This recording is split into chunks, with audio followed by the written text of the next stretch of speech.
जो कैसे आप सब हम मैं आपके सामने आज फिर नए टॉपिक के साथ force and law of motion. Force क्या चीज़ है? हम अपने डेली लाइफ में सुनते हैं कि वेलोसिटी चेंज होना, एक्सेलरेशन होना, डिक्सेलरेशन होना। तो जब हम किसी चीज़ को पुल या पुश करते हैं तो उसके ऊपर जो फोर्स जो पुल या पुश करते हैं तो फोर्स लगती है, उसको हम फोर्स कहते हैं। ठीक है, वो F बराबर M इंटू ए होते हैं एक्सेलरेशन के और मास के मल्टीप्लाई के बराबर। ठीक है, तो वो बैलेंस कैसे होती है? अगर एक ये इन प्लेन है टेबल, इसके ऊपर ये हमने एक कुछ चीज़ रख दी। अगर इधर से फोर्स भी जो लग रहा है और इधर से भी लग रहा है और ये मूवमेंट इसका नहीं है, मूवमेंट इसका जीरो है, तो इसका मतलब फोर्स बैलेंस है। अगर मूवमेंट हो रहा है, चेंज इन वेलोसिटी हो रहा है ना, किसी भी डायरेक्शन में, तो मूवमेंट उसका चेंज हो रहा है तो फोर्स चेंज हो रहा है। ठीक है, ठीक है। जब तक कि उस पर कोई एक्सटर्नल फोर्स ना लगे तब तक मूवमेंट उसका जीरो रहता है। तो हम देखते हैं कि एक बॉक्स है, हैवी बॉक्स है, बहुत रफ सरफेस है, हम उस पर सरकाएंगे नहीं सरकेगा। और अगर वो अपनी ग्लास वगैरह की या फिर फर्श वैसा हो, टाइल्स वगैरह का, तो आराम से पुल कर सकते हैं। ठीक है, पुश भी कर सकते हैं, पुल भी कर सकते हैं आराम से बड़े बॉक्स को। तो उसका क्या मतलब है? उसमें जो है फ्रिक्शन कम है। Friction is external force. Friction कम, अगर फ्रिक्शन ना हो तो कोई चीज़ स्टार्ट हुई तो वो चलती रहेगी, रुकेगी नहीं। अब हम साइकिल में पेंडलिंग करते हैं, पैडलिंग, तो वो चलती है। पैडलिंग रोक देते हैं, थोड़ी दूर चल के रुक जाती है, तो फ्रिक्शन लग रहा है। ठीक है, या हम ब्रेक अप्लाई करते हैं किसी गाड़ी में और फ्रिक्शन ना हो तो जो स्पीड दी वो यूनिफॉर्म स्पीड से चलती रहेगी, चीज़ कभी नहीं रुकेगी। और ऐसे हम देख सकते हैं, इसमें गैलीलियो, न्यूटन, बहुत सारे साइंटिस्ट हैं, उन्होंने अपने अपने एग्जाम्पल दिए। ये इनक्लाइन प्लेन है, एक इधर है इनक्लाइन प्लेन, दो इनक्लाइन प्लेन है। ठीक है, ये है, हमने बॉल को इधर रखी तो ये इधर उतनी हाइट तक ही जाएगी। ठीक है, हम धीरे धीरे करके इसको नीचे लाते गए तो बॉल कम हाइट पे जाने लगी, और हमने बिल्कुल ऐसे कर दिया तो जो बॉल आएगी वो नॉन स्टॉप चली जाएगी सीधी। अब स्ट्रेट कर दिया हमने, हॉरिजॉन्टल कर दिया इसको, लेकिन क्या है, फ्रिक्शन नहीं होना चाहिए। और फ्रिक्शन है तो वो थोड़ी दूर जाके रुक जाएगी। अब इनर्शिया क्या होता है? इनर्शिया चेंज इन वेलोसिटी में जो, या फिर उसकी स्टेट में, अगर मान लो वो या तो वो मोशन में, चेंज इन मोशन है ना, चेंज इन मोशन करने में, हमने वेलोसिटी चेंज करने में जो अगर ना करें हम, और अगर हम उसको कोई चीज़ पड़ी है तो पड़ी रहे, है ना, स्टेबल है तो स्टेबल रहेगी, चलती है तो चल रही है, उसको हम रोकेंगे तो वो इनर्शिया कहते हैं उसको। और स्टेट मतलब चेंज इन स्टेट का अपोज करना इज द इनर्शिया। ठीक है, इनर्शिया किसे कहते हैं? चेंज इन, वो ही फर्स्ट लॉ है। अगर मोशन में है तो मोशन में रहेगी, अगर स्टेबल है तो स्टेबल रहेगी। ठीक है, जो वो अपोज कर रही है उसको इनर्शिया कहते हैं। ठीक है, और ये ही है, मैं आपको अब बता रहा हूँ धीरे धीरे, force and law of motion. हमने देखा, ये हमने ये बॉक्स को, ठीक है, एक फोर्स इधर से लगाई तो ये इधर चले जाएगा, और उतनी फोर्स हमने इधर से लगा दी, है ना, सेम मैग्नीट्यूड की फोर्स लगा दी, फोर्स का सेम मैग्नीट्यूड है, तो ये ना इधर जाएगी ना इधर जाएगी। ठीक है, इसमें कोई चेंज नहीं आएगा। ठीक है। ठीक है। अगर सेम मैग्नीट्यूड की फोर्स है और इन फोर्स में अंतर रहेगा तो जिधर कम होगी और जिधर ज़्यादा होगी, जिधर कम होगी उधर की तरफ ये मूव कर जाएगी, इसका मूवमेंट। और तो इसको क्या कहेंगे, बैलेंस फोर्स। अनबैलेंस फोर्स में क्या होगा, मोशन होगा, मोशन इन अनबैलेंस फोर्स, ठीक है, मोशन होगा अनबैलेंस फोर्स में, ठीक है। फोर्स अगर चेंज करी हमने और मोशन हो रहा है ऑब्जेक्ट में तो अपोजिट डायरेक्शन में दोनों लग रही हैं, ब्लॉक जो है उसी डायरेक्शन में जाएगा जिसमें फोर्स कम है। अब ये एक हैवी ये है ना, ये हमने ये रफ सरफेस है, ये हैवी बॉक्स है, इसको दिक्कत आएगी करने में। अगर इसे हमने पुश करा तो दिक्कत आ रही है। अगर ये प्लेन होगा, है ना, और ये फ्रिक्शन लेस होगा, है ना, तो इसमें दिक्कत नहीं आएगी। ये रफ है, ये स्मूथ है, ठीक है, तो इसमें पुश में दिक्कत नहीं आएगी, ये आराम से हो जाएगा। और ये नहीं होगा, ठीक है। तो ये हमारी जो पुल वाली फोर्स है ये काम करेगी, ठीक है। Acceleration of motion of object is unbalance force is required. अगर एक्सेलरेशन होगा, है ना, तो एक्सटर्नल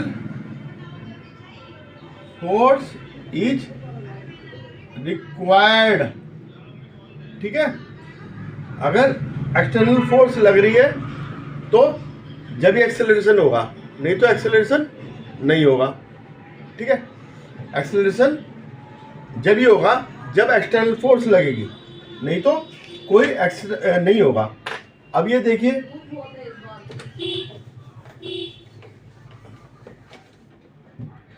ये इंक्लाइन सरफेस है, ठीक है।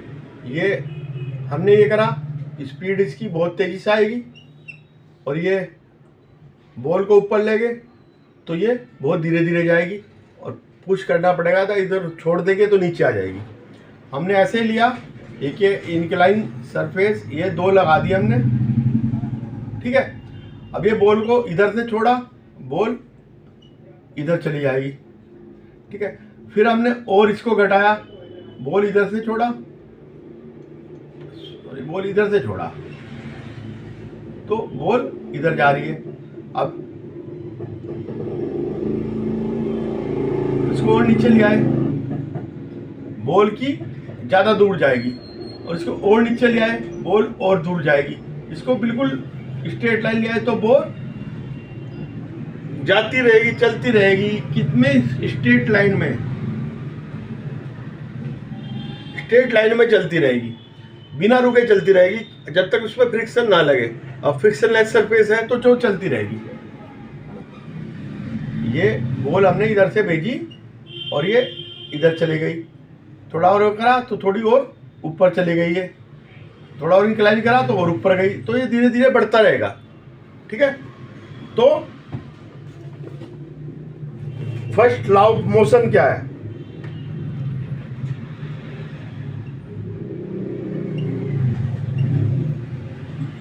First law of motion, first law of motion ये है न्यूटन का, है ना। 3 लॉ दिए थे। फर्स्ट लॉ ऑफ मोशन मैं आपको बता रहा हूं, object remain in straight rest, है ना, और यूनिफॉर्म मोशन। ऑब्जेक्ट या तो रेस्ट में रहेगा और यूनिफॉर्म मोशन में रहेगा जब तक कि इस पे कोई whenever a external force is not applied. ठीक है, जब तक कि एक्सटर्नल फोर्स ना अप्लाइड करें तो इस पर कोई फर्क नहीं पड़ेगा। ठीक है, रेस्ट तो रेस्ट में रहेगा, यूनिफॉर्म मोशन तो यूनिफॉर्म मोशन में रहेगा। फ्रिक्शन वगैरह जितना भी लगता है वो सब एक्सटर्नल फोर्स है। ठीक है, हम ब्रेक लगाते हैं वो भी एक्सटर्नल फोर्स है। आप ये देखिए कि हम कार में जा रहे हैं, है ना, सीट बेल्ट क्यों लगाते हैं? हमारी बॉडी इनर्शिया के कारण, इनर्शिया कहते हैं उसको, जो ये पहला नियम था, ये इसको इनर्शिया कहते हैं, है ना। अपोज द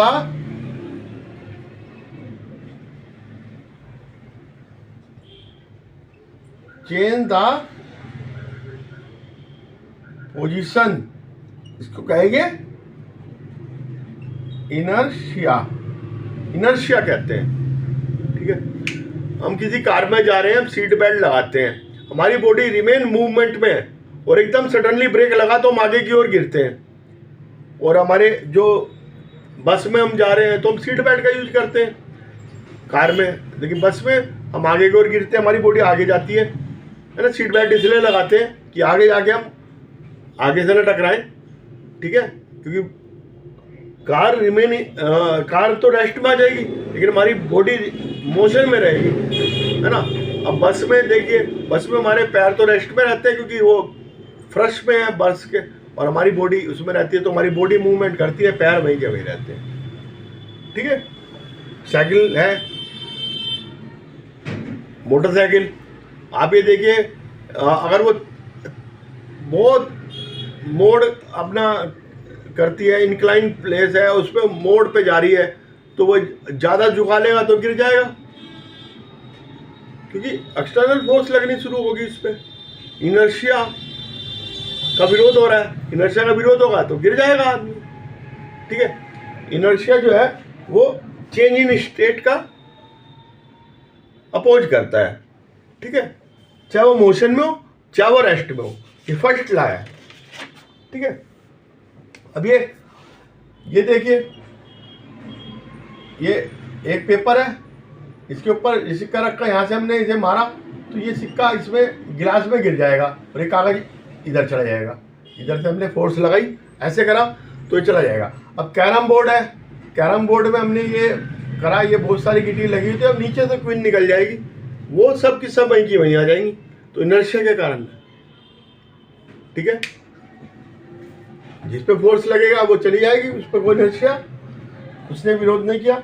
और इनर्शिया और मास में क्या, इनर्शिया और मास में क्या रिलेशनशिप है?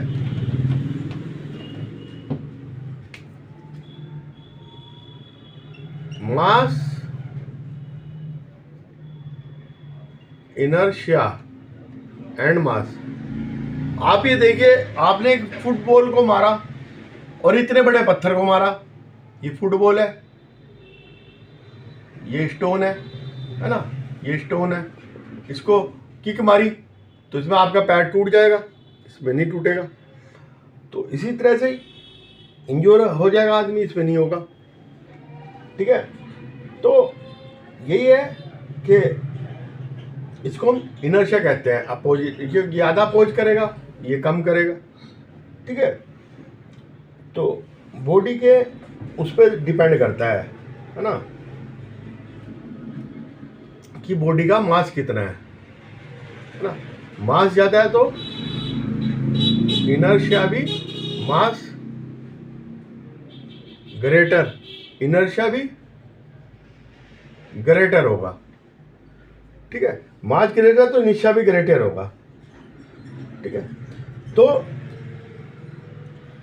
हैवियर और more massive object offer large inertia, जितने मासिव होंगे एंड हैवियर होंगे तो इनमें इनर्शिया मोर होगा। ठीक है, हल्के में कम होगा इनर्शिया और भारी में ज़्यादा, वेट पे भी डिपेंड करेगा वो। ठीक है, आज के लिए इतना ही। चैनल को लाइक सब्सक्राइब करना और मेरे साथ बने रहना आगे तक। Okay bye.